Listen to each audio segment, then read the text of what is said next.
Verifiable presentations, it's yet another quite interesting part of the spec about the verifiable credentials.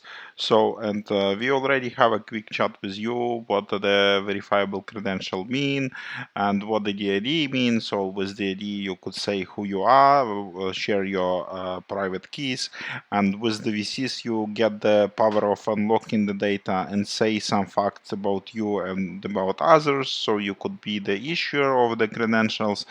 And now we have quite interesting problem. So it's the verifiable presentation. So why it exists and why it's designed for. So when we will go to the verifiable credentials data model spec, we will read here the statement that it's the express of the data about one or more credential in a packet form that we could confirm the ownership of the data. So what it means that your verifiable credential contains the signature of the issuer, and it's proof that actually this verifiable credential was issued by a particular issuer. You still have the holder section in the VC that could help us to identify is it your VC or not.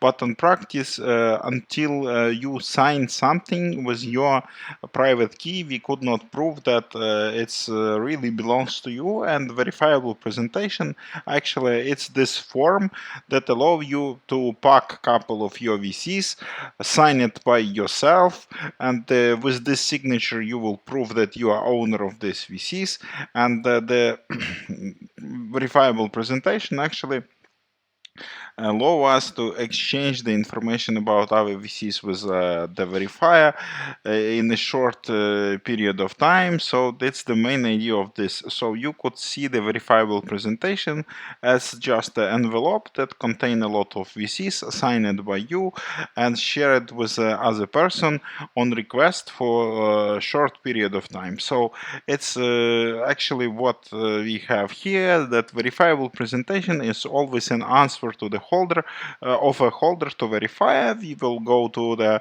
exchanges later, and it consists the same thing as VC, except we have a metadata, we have the VCs, and we have a proof. And proof, as I already mentioned, is the signature of yourself or the holder. Another important thing that it's have the expiry date, so it's the short living, and we have some magic. Here the verifiable presentation will contain the challenge, and challenge is the original request from the verifier to holder. So it's what we have here. It's our favorite classical triangle.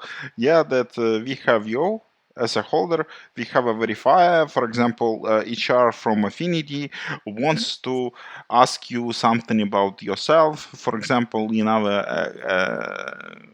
example, we just asking for a name, so we ask you for your personal name as a VC.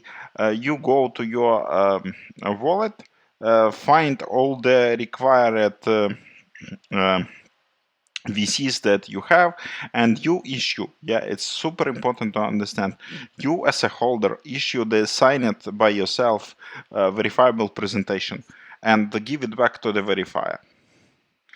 So in this case, verifier could securely and for sure confirm that he gets something from the holder, and he was asking exactly this question, and then take your VCs, validate them, and take some decisions that he really wants to have to answer. So why it's important to understand a bit the request for sharing. So request for sharing is possible to create in our cloud wallet. We have the separate endpoint that actually you specify the credential requirements. So what you want from person. As you could see here, we say that we want to have named credential for person version 1. We are really specific. We want to have this credential from particular issuer, it's possible to specify this condition, and we share some secret nouns that it's a part of the security. So, and as a result of the operation, we will have the GVT token. So if you will put the this token to the GVT.io, we will get actually the body that we have on our presentation here. So it's what I mentioned, that we have constraint. So we want to have the named credential. So we have a constraint for particular issuer, and here, as you could see, we have the expiration date, we have announced, and we have the issuer of the verifier. So if I really want, I wants to check the what kind of verifier it is, and should I trust him or not. And the anatomy of the VP, it's a bit complex, but as I mentioned, it's just a metadata, it's the envelope for the VP, it's the VCs, it's the challenge that we just described one slide before. So it's your answer contain the part of the question, so because it take part in a proof, and actually proof itself. And if you take a look here, so what we have, it's not so complex. It's the classical JSON LD. That's why we have actually the context, and context just describe the verifiable credential. But the main difference that in a type you have the verifiable presentation, so it's super important. So then we have the information about the holder, so it's your DID, and let's have the correlation. So your DID and the proof, they correlate together. So here we have the verifiable credential that we want to share.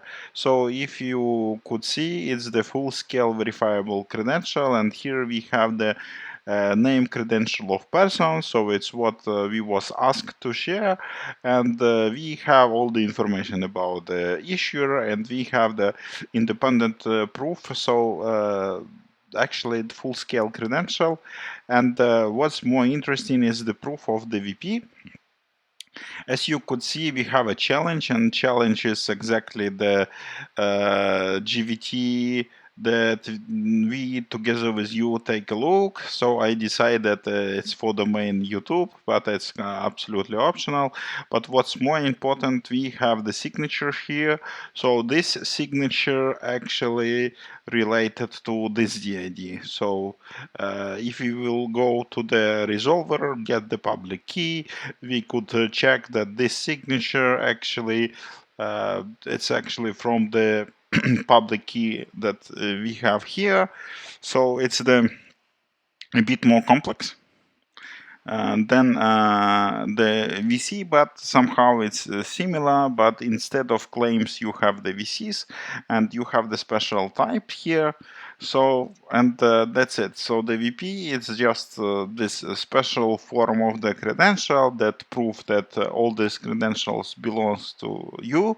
So it's allow us not to share some special information about the holder in the VC, like I show you that we use the passport of the holder in a verifiable credential for the COVID certificates.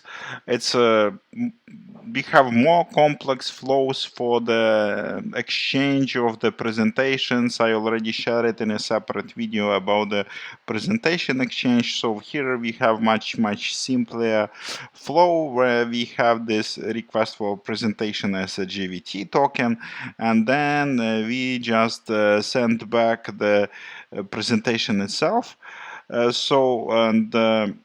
Actually it's what we have here. So it's we get the ask as a GVT, we send back the VP, and that's it. So it's the main reason why